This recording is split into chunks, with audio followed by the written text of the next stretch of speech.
This entire military is one cohesive, dedicated force. And the threats to our nations, they don't sleep. They're watching our every move. Iran, Russia, China, North Korea, ISIS, Al-Qaeda. They may be watching this right now. Our military should not be mistaken for a cable news gabfest show. We don't care what you look like. We don't care who you voted for, who you worship, what you worship, who you love. It doesn't matter if your dad left you millions when he died or if you knew who your father was. We have been honed into a machine of lethal moving parts that you would be wise to avoid if you know what's good for you. We will not be intimidated. We will not back down. We don't want war. But if you want war with the United States of America, there's one thing I can promise you, so help me God. Someone else will raise your sons and daughters.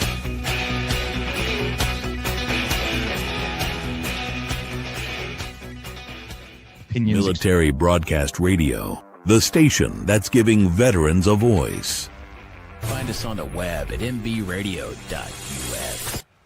Opinions expressed in this program are those of the speakers and do not necessarily reflect the views or positions of any entities they represent. Find us on the web at mbradio.us. Join Terry with Tracer Rounds every Tuesday at 7 p.m. Central to hear interviews with veteran artists, veteran business owners, and businesses that support veterans. Tune in to see if you're on target. Catch us on Roku, Amazon Fire TV, and MB Radio, giving veterans a voice. Welcome back to Tracer Rounds. You're on the Military Broadcast Radio, and we're on all those streaming services, Roku, Amazon Fire TV, Spotify, you name it, we're there. So I have going to be a new member of the military here soon, but she is an artist, and her name is Jessica Meuse. And I met her at the MIC conference in Atlanta in October of last year. And I was so taken by her talent that I just asked her to be on the show. And I'm so excited to have her on tonight. Welcome, Jessica. Thank you. I'm happy we found a time that works. I know we've been having scheduling issues for a little while now, just because your schedule is so crazy. It is. I'm sleepy. Did you have a show last night? Not last night. So it was a nonprofit for the Family Sunshine Center. So it's for victims of domestic violence. And yeah, it's a That's really cool awesome. nonprofit. So they had like a cowboy disco something, which there were a couple cowboy disco balls dressed up. So it was fun. That's so cool. Yeah. I love that. So I was kind of reading a little bit about your bio. And so you really started singing around 2002, or would you say you started before that? I mean, I always sang even when I was just a little kid. When I figured out I had a voice and could talk, I was singing. So I was born in Texas, and I remember the little cassette tape players. Do you remember those? Yes, of course. And now people are finally making them. Like they're making full albums on cassette tapes now, and it's coming back. It's coming back, guys. But I used to wait for a song that I liked to come on the radio because you didn't have all this on-demand stuff. You had to wait. Right. And I would take my little cassette player, and it had a microphone on it, and I'd record the song. Yes. So I was like bootlegging before LimeWire. So I would do that, learn all the music on the radio because I would be able to listen to it whenever I wanted on my little cassette tapes. But yeah, that's kind of when it started. That's what I did too, but I couldn't sing. So what I did instead, when I recorded it, I'd play it, and then I'd write down every word that I heard, and I'd have to play it back 3 and 4 times sometimes to really get what they were saying. But so before they actually printed lyrics in a magazine, I has written it all out because I wanted to make sure I could sing every single word to every single song that I loved. So that's what I did with the music, since I couldn't be a singer, since my voice does not lend itself to that. That's probably a good way to develop your brain and create memory, though, because you would think that's like a really good writing exercise. I think it was because Yeah. me and my friends used to do that. We'd sit around, we'd record the songs we liked, and then I'd go over to a friend's house and we'd just write out all the lyrics. Hmm. So I think I can probably relay a lot of lyrics to a lot of songs that people are like, "How do you know that song?" It's like That's because what it I was one of my mean. favorites. It's good for your brain. Yeah, I think so. I think you're right. So, you sing and you play guitar. Do you play any other instrument? I try to play piano. Yeah. So I taught myself the basics of piano. Most of what I know on piano is stuff I've just memorized, but I like to think I can play that. I actually started my first instrument ever was violin. So Oh, wow. that was before I even knew how to play guitar. I started in the violin world. So I grew up playing in symphony orchestras, and I remember like when we lived in Rhode Island, I sang with the jazz band. I was in chorus. I played in the symphony concert. I think there was concert band. They had a lot more music programs at that school than when I came down here, obviously. But I was very, I was very heavily involved in violin playing. Wow. Can you still Yeah. play today? Um, in my mind, no, I can. It's kind of funny because like I don't have to physically practice to recall songs and how to play. Like, I'm sure if I picked it up now, I'd be rusty, but it's still there. I can still read music. I can still read pretty quickly. I can sight read pretty well too. But I don't know. I feel like for me, it never really went away. But it's funny because I know it does for some people. Like my brother played and he does not remember how to play. He can't even read music anymore. So I thought it was like riding a bike, but I think for some people, they do forget.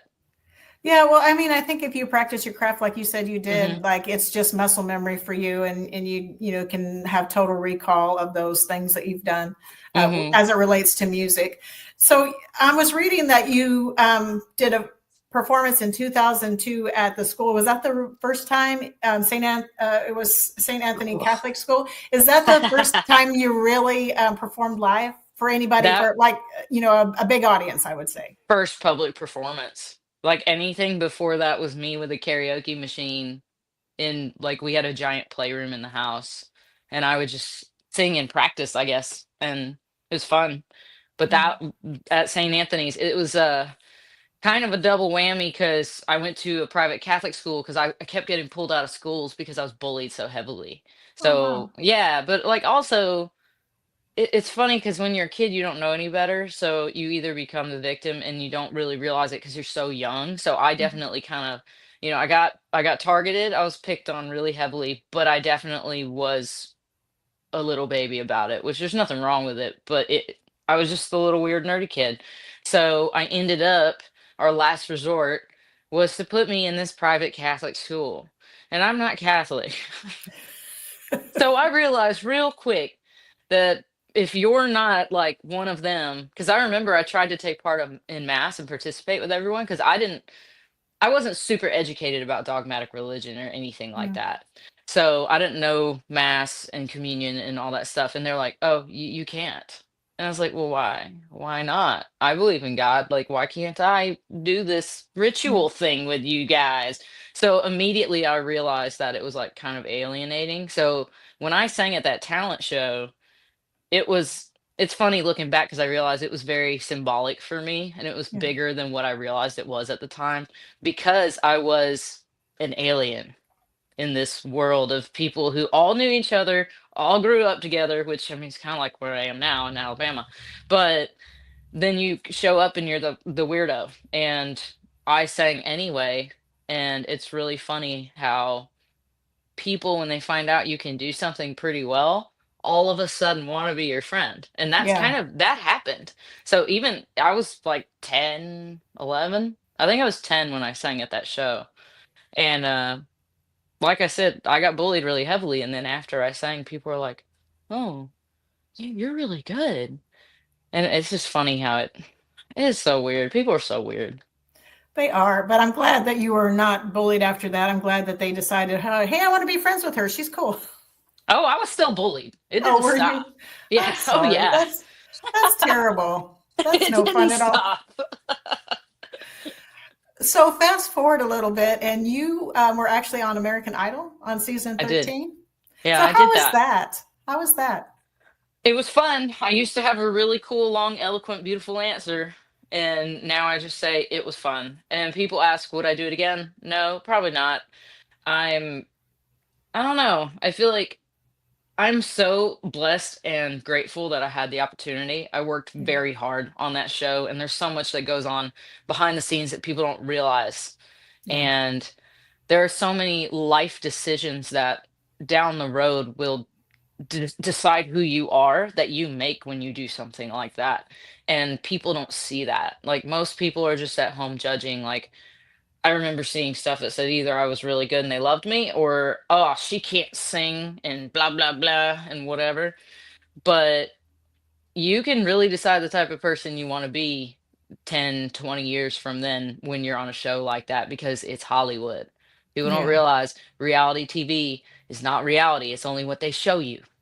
And Right. they stick that label on it and say it's reality television. The realities behind the scenes, it's the choices you make, it's the kind of person you decide you want to be, and being able to think that far ahead when you make those decisions. So I just, I mean, I have dear friends out there. I still talk to several people from the show. I don't know. I've also seen people make it and they've completely changed their personalities.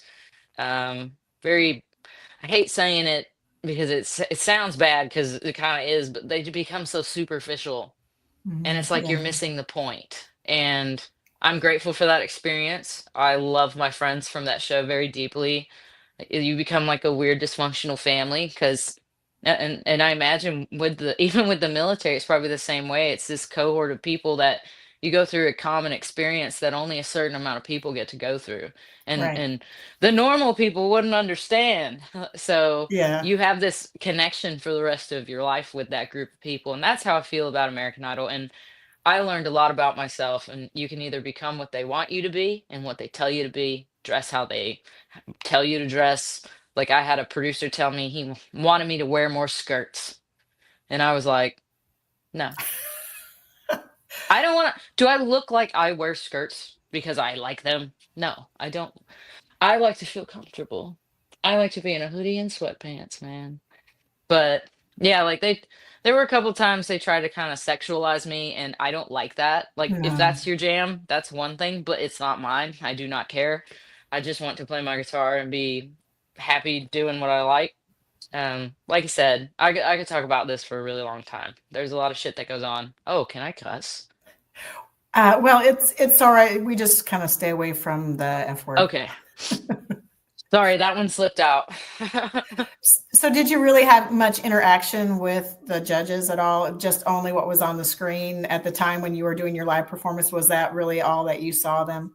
Yes, because you're not allowed to fraternize.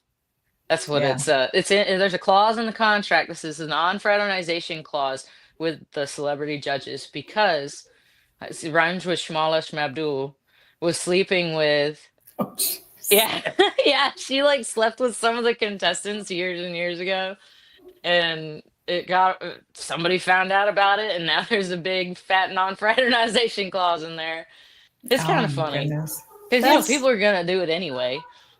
right. I mean, they'll do what they'll do for But sure. a lot of the celebrities anyway are rather untouchable, especially with like the crimes and things, and Yeah. what happened to Christina Grimmie and stuff like that. So they get further and further, I think. But you do get some quality conversation with them when you're there. Oh, that's good. Yeah. So, for the show, you sang Blue Eyed Lie. Did you write it specifically for that, or did you already have it in the hopper before you did the Idol show? So when I initially auditioned, I was the last person called, and I'd been in a holding room with loud people all day long going like la la la la la and doing all their warm-ups and stuff, and I was like, oh my god, be quiet, please, just for 5 seconds, just shh. And half of the ones that can't sing that get their audition, they were definitely singing more than they should. But I was really really tired. I could smell myself, when you just feel gross, you're like, Um, I've been sitting here sweating on myself all day, and now I can smell myself. And then they called my number, and I was like, oh, of course I'm the last person in Atlanta in the holding room. It's like 5:30 p.m. And I'm like, I don't even know, because I was at Warp Tour the day before or something. It was very close. It was close Mhm. enough that I was completely exhausted. And I had been in the sun all day. I won a spot to play at Warped, and then I did this audition. And I was like, well, I guess I'll just sing my song, because if they don't like me, I want it to be because it's who I am, not how I sing someone else's stuff. Right. Yeah. So I just went for it. I actually wrote that song. I feel like it was a few months before, because the initial audition was in like August. I don't remember when the judges were. It's such a long process, but Yeah. um I wrote it because I was dating a guy, and I knew he was cheating on me, but I hadn't caught him yet. But you can tell when someone's being unfaithful. Like, they Yeah. start hiding their phone, or the code changes, or there's just like really suspicious things and changes in patterns. And I'm very adept at noticing pattern shifts. So I remember I sang it at this gig at Rogue Tavern in Birmingham. I don't even know if it's still there. And I feel like it was the night I opened for Tracy Lawrence was there. It was really Oh, cool. wow. Yeah, Yeah. it was really cool. I think it was with the radio station, The Bull, up there. And so my ex comes up. I sang the song. It was like the first time I sang it in public, just kind of trying it out. And he comes up and he goes, "Oh, I really like that song, Blue Eyed Lie. Is it about me, though?" And I was like, "Is it?" I really looked him in the eyes and I was like, "Is it?" So, and I mean, 100% it was. But I think, what better revenge than to sing a song that was just you being cathartic and really getting it out of your system, kind of in a healthier way, even though I Right. definitely sang it on a huge stage in front of millions of people. And yeah, but then I found out I was right anyway, so it's fine. Mine Right. how the turntables. But yeah, Right. that's how Blue Eyed Lie came about, and I just kind of made a snap decision. I guess I'm just gonna sing my own song, and I walked in and did it. And so, where did you get when you sang that song? Where did you place in the I Idol was lineup? I was top 4 on Top Idol. four. Wow, Yeah. that's awesome. Yep. And you were the first one in history to that point to sing your original song during the finals. Yeah, I guess I didn't know that either. That's awesome. Somebody else told me that, and I was like, "Wow, really?" I'm so surprised. I was like, "Oh, that's weird." Like, I thought, all sorts of people sang original songs, because I know the other guy that was on that season with me, and it was literally just because of how they booked us in our time, like who went first, that I got it first, because he sang his song too. So it was mostly, I think both of us were like the songwriters on there. Yeah. Well, let's play that song so our audience can hear it, and then we'll be right back and we'll finish our conversation with Jessica Meuse. So we're going to listen to Blue Eyed Lie.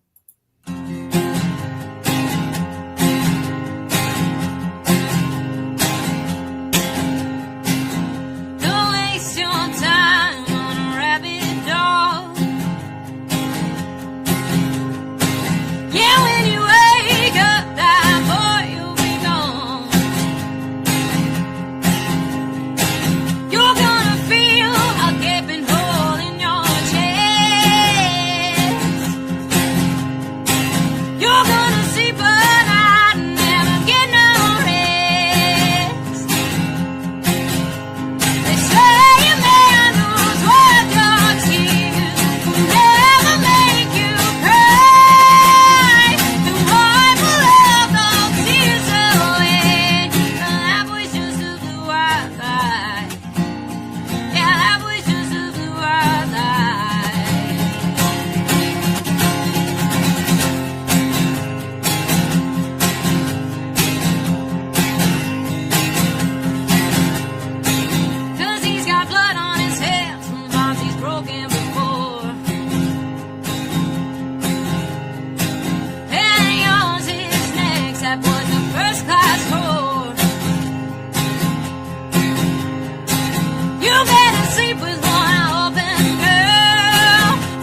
They say a man who's worth your tears will never make you cry. The heart will welcome tears away. But that boy's just a blue wide eye. Yeah, that boy's just a blue wide eye.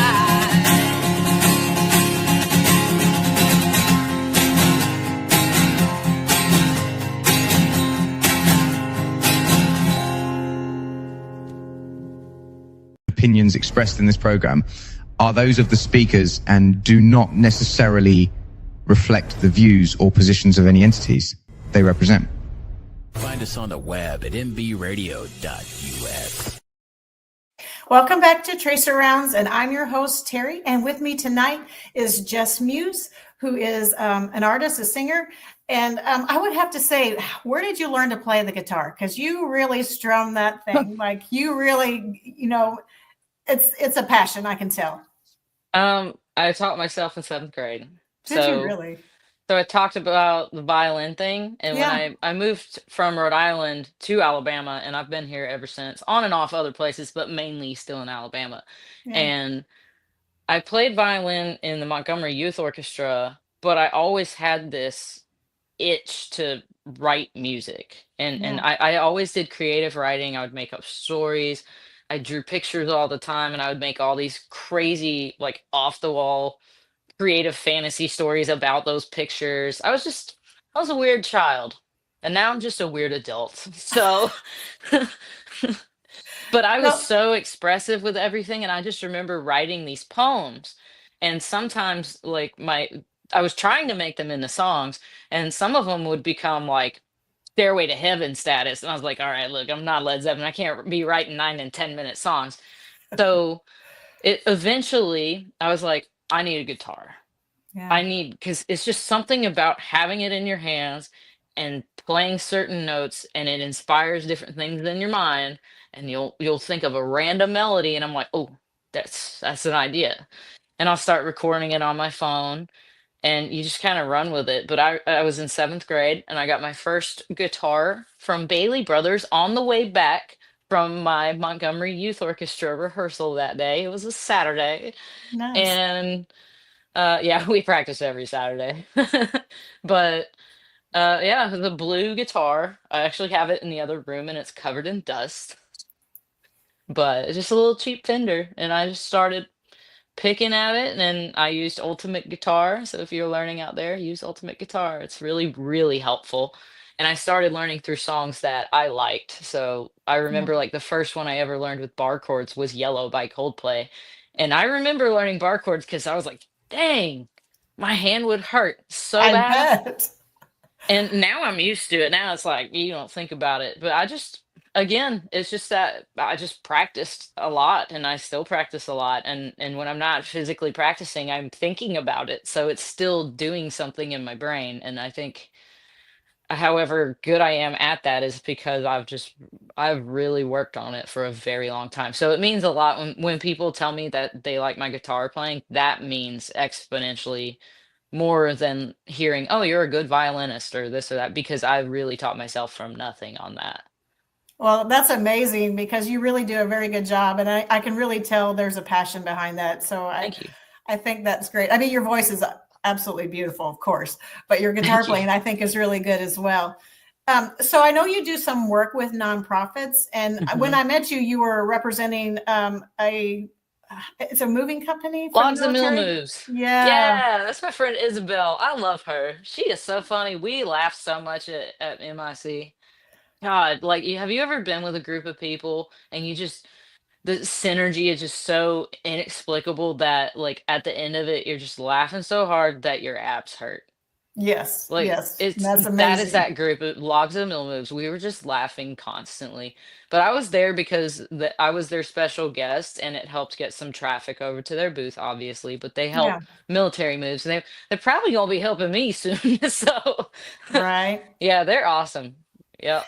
And you do some work with other nonprofits too, because you mentioned you were doing an event last night, but you also did Mhm. a video that was representing another group. Can you tell us about that? Yes, so I was hired, but they reached out to me. I met the then CEO at another fundraising event, and he was looking for a songwriter, and I was like, "Well, what do you need one for? Because I I happen to do that." And he said that he worked for it. They were called Bethesda back Uh-huh. then, but now they're called Able Light. And I Yeah. think it was the confusion with the video game company because I immediately asked him, "Oh, the Fallout game company?" He goes, "No." They work with the developmentally disabled community and their families. They help give them housing. They'll give them, if they need around the clock care and medications and things like that, they'll do that. And they also prepare them and get them ready and get them set up with jobs because they should have the same opportunities as everybody else. So Right. they help them with all of that. And me and the CEO chatted for a while. We're still friends to this day. And they kind of wanted, I guess, an anthem of sorts. Yeah. And I started thinking about it, and I told him, I said, "You know, I know what you do and you've told me so much about it, but I would like to see it." So they flew me up there and I got to I feel like it would be phony if I didn't do the hands-on thing. So I Yeah. flew up there, went to HQ. I got to talk to all the different, like, I guess, departments and things. I physically saw what they do for people. I went to some of the housing. They opened up a brand new housing community, and I sang at that opening. I've done several events with them. They're just really great people, just incredibly nice people that give me hope and faith in humanity. So Yeah. I started thinking when I flew back, on the way back, I literally thought, because you love me, because you love me. Okay. I don't know what, if it's like the Akashic records and they're just flowing through me or what, but it's so weird when you truly get an inspiration like that, because I was just like, because you love me, I can do anything. Because you love me and I have that kind of support, and I'm not afraid that you're going to leave me, that you're gonna care for me, you're gonna be there for me, and I can literally do anything like that. Imagine having that kind of support.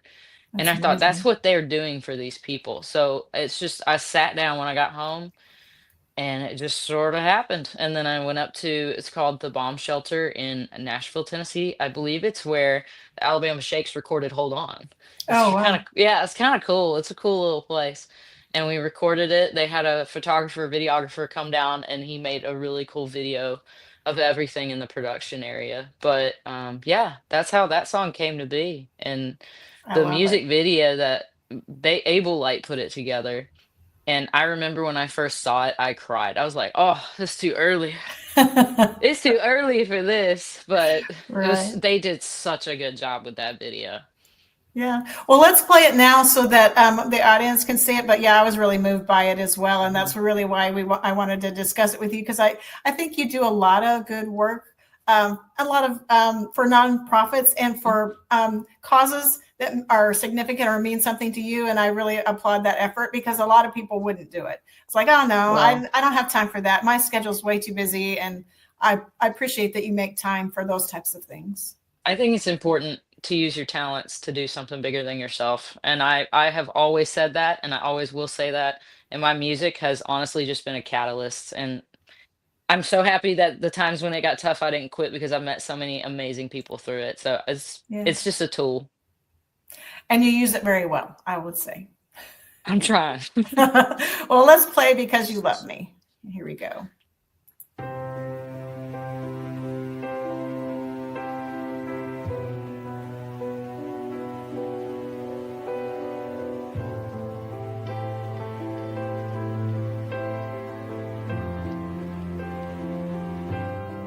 I wouldn't be here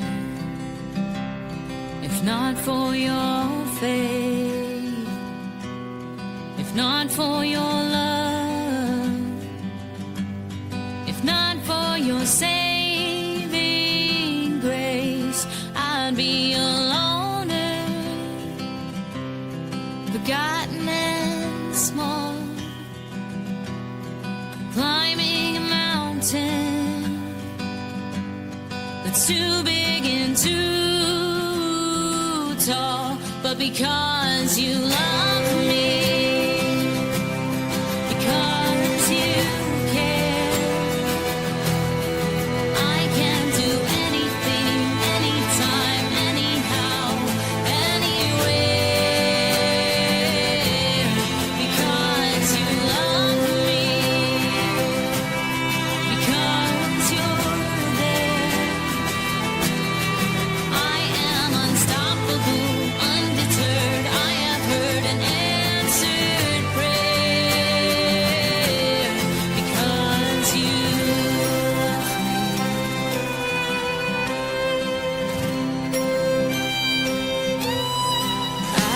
wouldn't stand here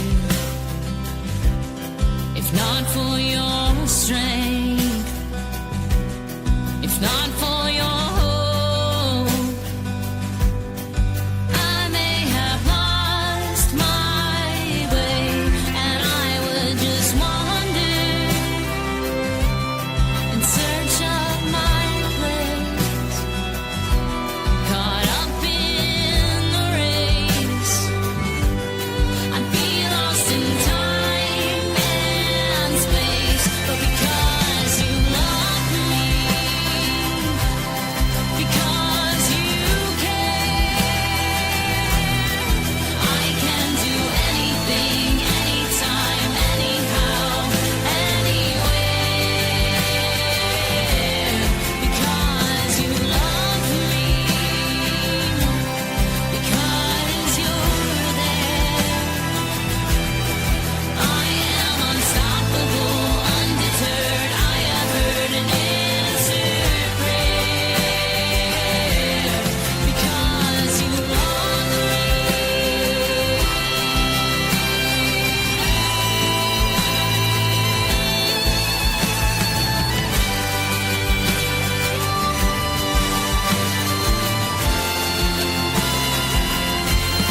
Because you love me, because you care, I can do anything, anytime, anyhow, anywhere. Because you love me, because you're there. I am unstoppable, undeterred. I have heard an answered prayer. Because you love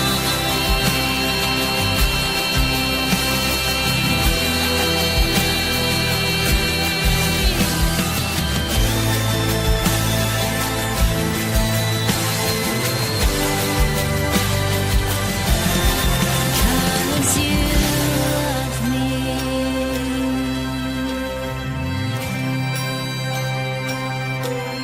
Because you love me.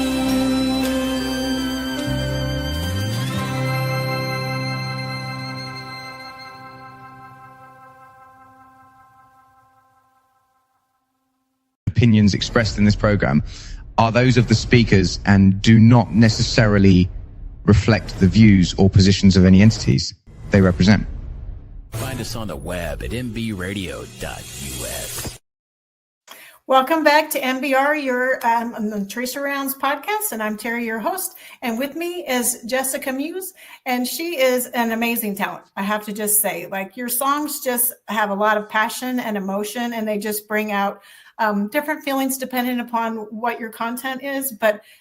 But they really do draw out some kind of emotion when you hear you perform and see your passion and see how you strum the guitar, because like that's part of the passion, I think, is the way you play the instruments that you play. I mean, obviously in this case it's a guitar, but I think that passion translates to the instrument of choice. Well, thank you. That means a lot. It means I'm doing something right. So I think so. And I love that you're staying true to yourself and staying true to, that you want to support and represent people and organizations that are, bringing change and bringing hope and help to people. I love that. well, like I said, music's just a tool, and everybody has their gifts and talents, but it's really not about how good you are, it's what you do with it. And I think that's really important. And I know that life is too short to make it all about myself, because I'm 34 years old and I realize that life is literally about the relationships that you make and nurture or don't.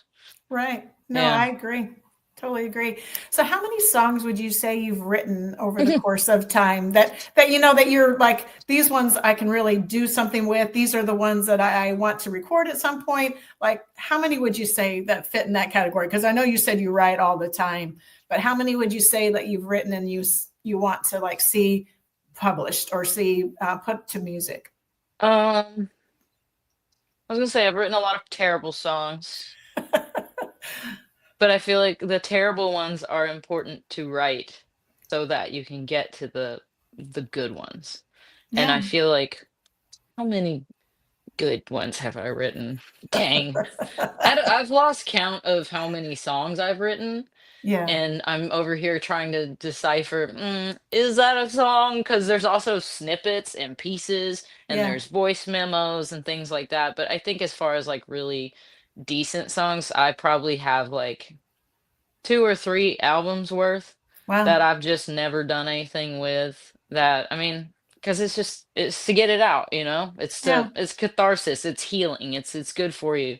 And I'll play a lot of stuff at my live shows that isn't even recorded. But I mean, yeah, I guess it's also in the eye of the beholder. But I Well, have written that's a lot of true. terrible songs. But maybe they're terrible to you, but somebody else would go, "Hey, that's really cool. I can really relate to that song."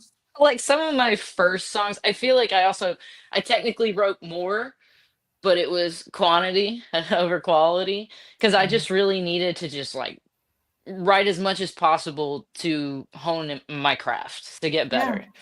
And I feel like now I can realize, oh, that's an idea. That's not necessarily a song. Mhm. Or this is a cool melody, sing that piece, but not sit and force myself to make it a song. And then I feel like when it's forced, it's not as good. And then I'll never Right. sing it because I'm like, I don't think this is a good song. Right.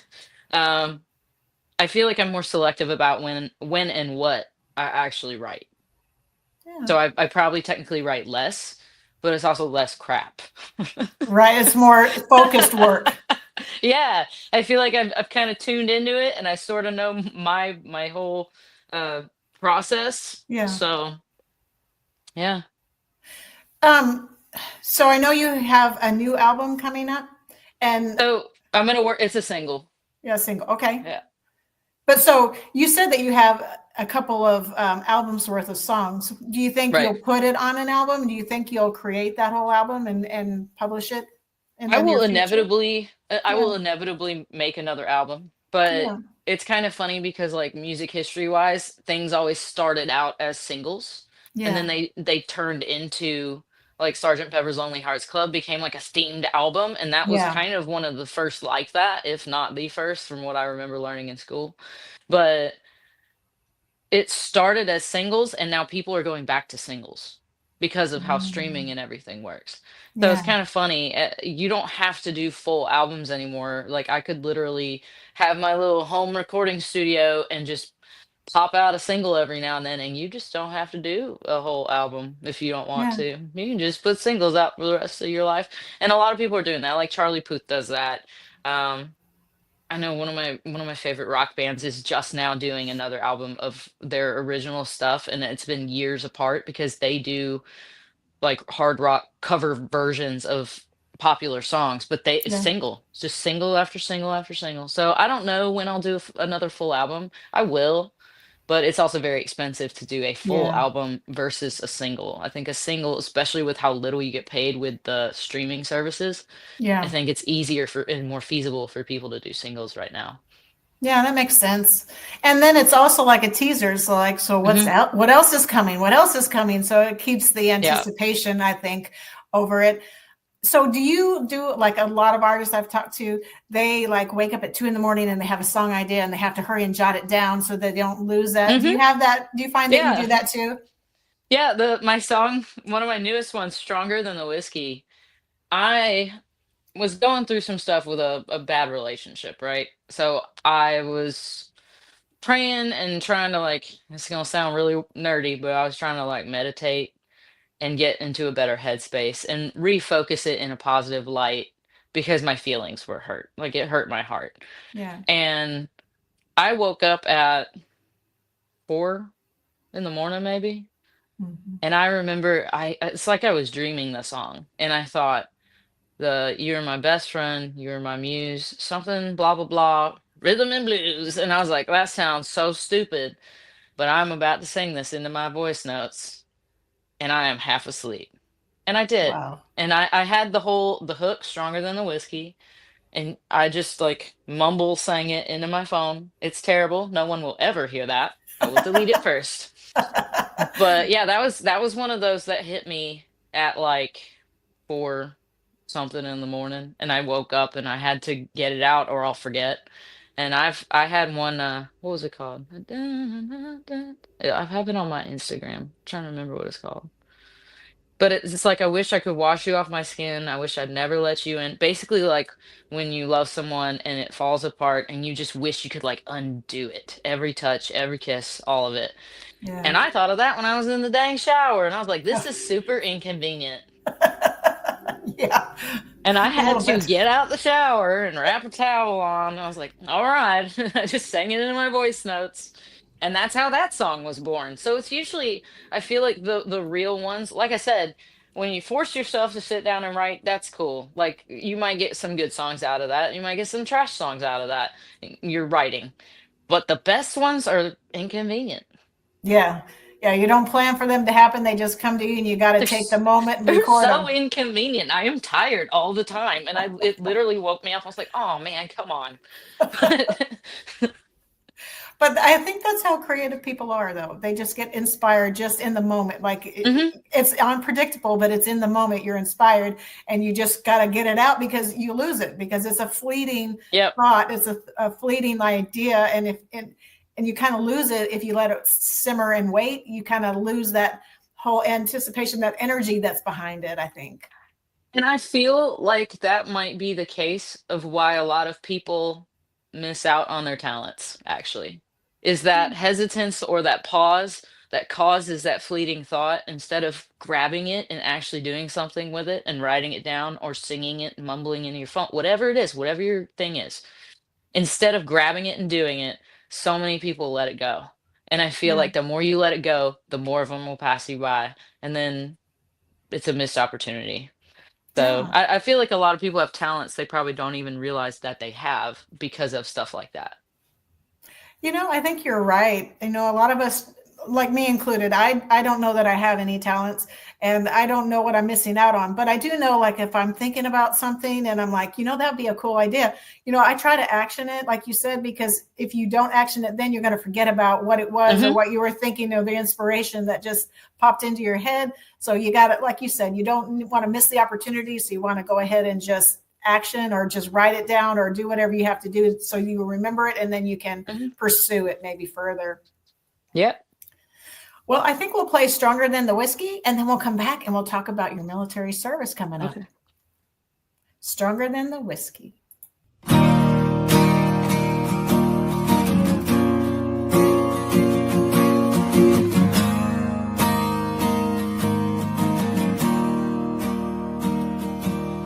Love what you got, why you got it good. Always just a little misunderstood, but I never tried to change you, even when you're drunk all day. Every time you break, oh, it breaks my heart. Watching you drown yourself and fall apart. You're killing yourself, and it's killing me to have to say. Though it hurts so much, 'cause I love you. You were my best friend. You were my muse. The story with a good end. My rhythm blues. You were my soulmate. A damaged man. And I paid for it as much as I think I can. And I thought in the end you'd miss me. But I guess I wasn't stronger than the whiskey.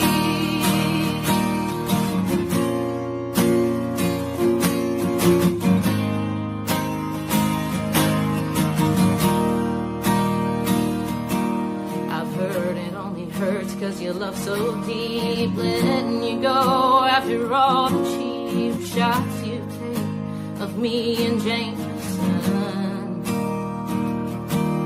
Your daddy don't help, no, he feeds you lies, and you're wondering why you can't sleep at night in the bed I made. Oh, I thought you were the one, 'cause you were my best friend. You were my muse. The story with a good end. My rhythm blues.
Hello, welcome back to Tracer Rounds. I'm your host, Terry, and you're on MBR, where we're giving veterans a voice.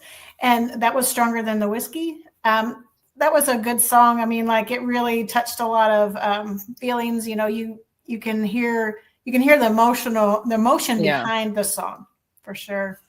Yeah, I was in my feelings when I recorded that because it's a form of me processing how I Right. actually feel. It's very real for me. It's like method acting, I guess. But that video, like I was about to cry. Aw. So, yeah, but I think it's important to realize that being emotional and having feelings in a world that kind of condemns that and wants you to get right back into work. I think it's important to make time to feel the feelings appropriately and to Yeah, allow yourself to process them and take the time that you need. So, I it's agree. about being on the other side of an addiction issue, and like he was a severe alcoholic, and I got to a place where I was like, he's going this way and I'm going this way, and I can't stay there. Like I Yeah. can't, and it sucks to see someone basically killing Mhm. themselves. It's very hard, especially when like I realized I was like, oh, that's a true addict, and Yeah, it's sad, man. It really it is. is. Yeah, it really is. So I noticed that on your social media that you were joining the Coast Guard and you're going I to go am. officer candidate school for the Coast Guard. And so what are you going to Yep. do? What's going to be your job and when are you leaving? And what was the reason behind you joining now? Well, that's a really long answer. But Sorry, basically have you heard of A Dark Night of the Soul? I haven't. No.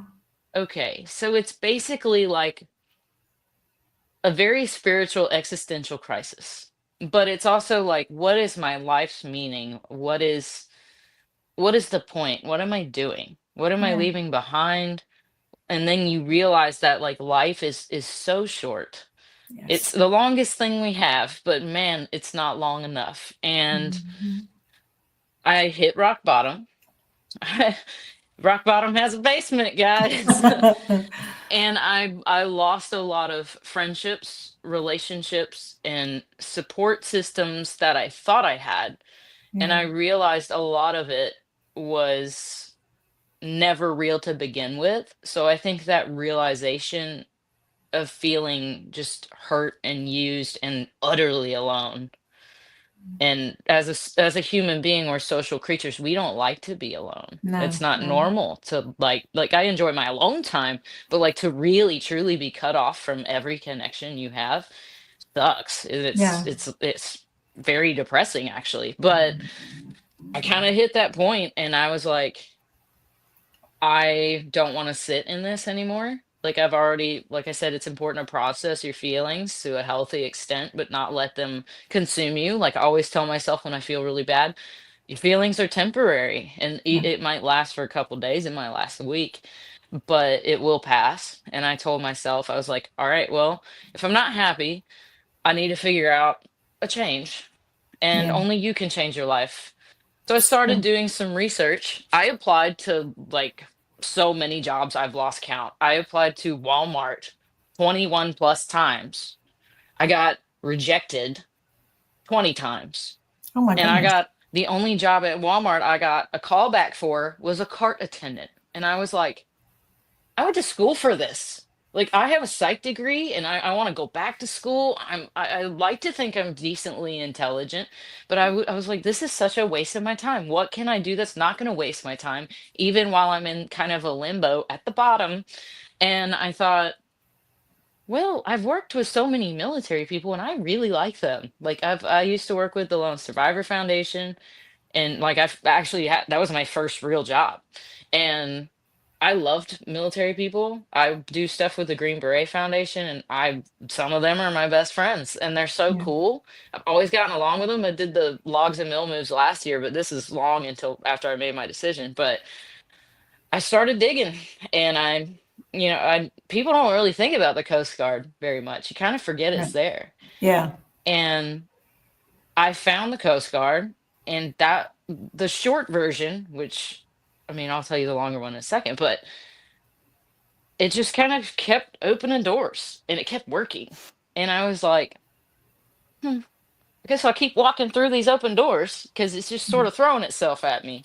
Yeah. And I did actually initially apply to OCS, and that was this has been the longest process. Oh my God. It's been like going on 2 years. Me and my Oh, recruiter are wow. basically, yeah, me and my recruiter are like best friends now. But every time I know everyone in that office, I'm like, hey guys.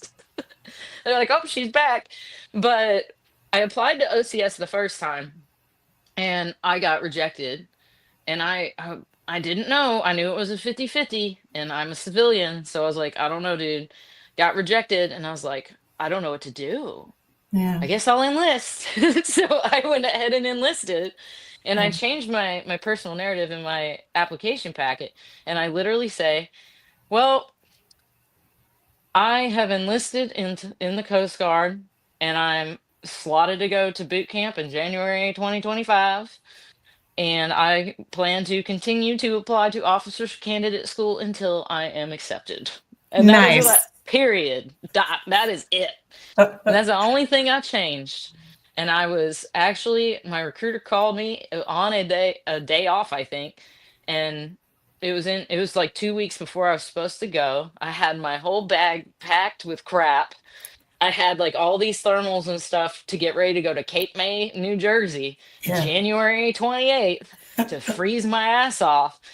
And I start asking her immediately. Didn't even let her talk. I was like, what kind of socks should I bring? It says nothing about socks. Like, do they, I see that they issue you wool socks, blah, blah, blah. And she's like, oh, she's probably rolling her eyes at me, like, oh my God. Like, the older I get, the more unhinged I become. And I think I'm comfortable with showing it because I just don't care anymore. But she goes, well, bring blah blah blah, it'll be fine. But also we're gonna have to get your PT numbers up. And I said, I just cut her off. I'm like, oh, okay, well, just let me know. I'm sure they amend that kind of stuff all the time. I can do it, blah blah blah. And she's like, yeah, because you're going to OCS. And I said, what? That's awesome. I said, what? She got me. She got me good. Completely left field, like hit me. And Yeah. oh my God, like I cried. So, because that was such a big deal, and I had written it off because I already got rejected, and this decision was so fast. I was like, was it literally me just saying, I'm gonna keep applying, guys? Right. I don't know what it was. I wish I could pick their brains. I wish I knew, but I'm happy with it. I'm not questioning it. But again, it's the thing I told you, it's open, the doors are open, and I'm just like, okay. Right. I'm Just just walk through going with them. it, man. So, is it going to be full time? Is it going to be reserves? Full What time, did full active time? duty. Wow. I'm That's so excited, awesome. and I'm Yeah. looking at doing prevention officer. I initially was looking at response, and I don't know, like I'm just keeping an open mind going into it. Like I have my preferences, of course, and I've done my Yeah. research, but there's nothing you can't decide 100% until you really truly know what you want.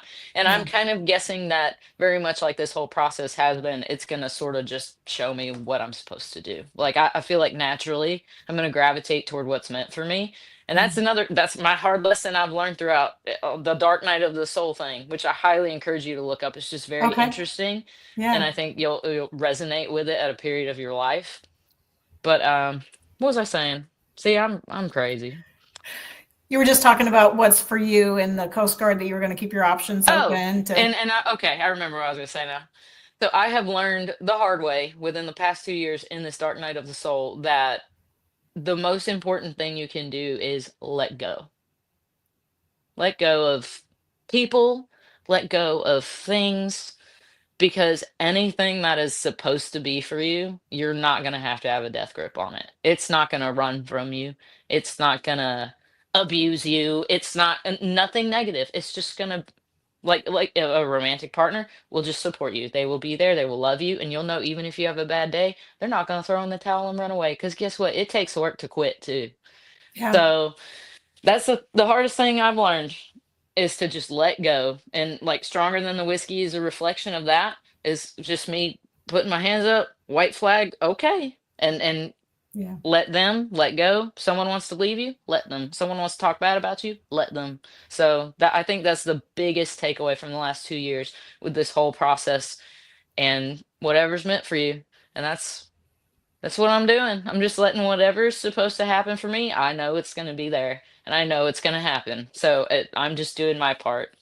Yeah, I love that. I love that philosophy because, I think you're right. If it was meant, it shouldn't be hard if it was meant for you. If it's too hard, it probably wasn't what you were supposed to be doing in the first place. If there's too many Right. obstacles in the way, not to say you're never going to have a struggle, you're never going to have problems, even when the door's open for you, there's still going to be times that test you, I believe.